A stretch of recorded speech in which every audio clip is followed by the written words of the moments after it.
യൂട്യൂബിൽ ഒരിടക്ക് ഭയങ്കര ഹൈപ്പായ 2 പ്രോഡക്റ്റ് ഉണ്ടായിരുന്നു. അത് ഞാനും വാങ്ങിച്ചു. ഈ 2 പ്രോഡക്റ്റ്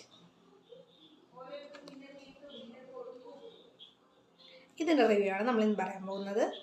നൈസിൻമെൻ്റെയുടെ റിവ്യൂ നമുക്ക് അടുത്ത വീഡിയോസിൽ നോക്കാം. ഫസ്റ്റ് നമ്മൾ പറയുമ്പോൾ ബീട്രൂട്ട് പൗഡറിൻ്റെ റിവ്യൂ ആണ്. ഈ സാധനം യൂട്യൂബിൽ ഭയങ്കര ഹൈപ്പായിരുന്നു. ഇടയ്ക്ക് യൂട്യൂബിൽ ഈ മേക്കപ്പ് റിലേറ്റഡ് ആയ വീഡിയോസൊക്കെ കാണുന്നവർക്ക് അറിയാൻ പറ്റും. ഭയങ്കര ഹൈപ്പായിരുന്നു ഈ പ്രോഡക്റ്റ്. ഞാനിത് വാങ്ങിച്ചിട്ട് എനിക്ക് ഒട്ടും യൂസ് ആകാത്ത ഒരു പ്രോഡക്റ്റാണ് ഇത്. എനിക്കിതിൻ്റെ സ്മെല്ല് വന്നിട്ട് ഭയങ്കര ഒരു ബാഡ് സ്മെല്ലാണ് തോന്നിയത്. ഇനി എനിക്ക് കിട്ടിയ പാക്കേജിൻ്റെ ആണോ എന്ന് എനിക്കറിയില്ല. ഇതൊട്ടും വർക്കാകാത്ത പ്രോഡക്റ്റാണ്. എനിക്ക് വർക്കായില്ല. ഇത് നിങ്ങൾക്ക് ഞാൻ ഒരിക്കലും സജസ്റ്റ് ചെയ്യത്തില്ല.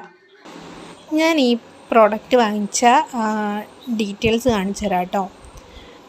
ഞാൻ 10/7/2023 ഈ പ്രോഡക്റ്റ് വാങ്ങിക്കുന്നത്. നിങ്ങൾക്ക് ഈ വീഡിയോ യൂസ് ആയെങ്കിൽ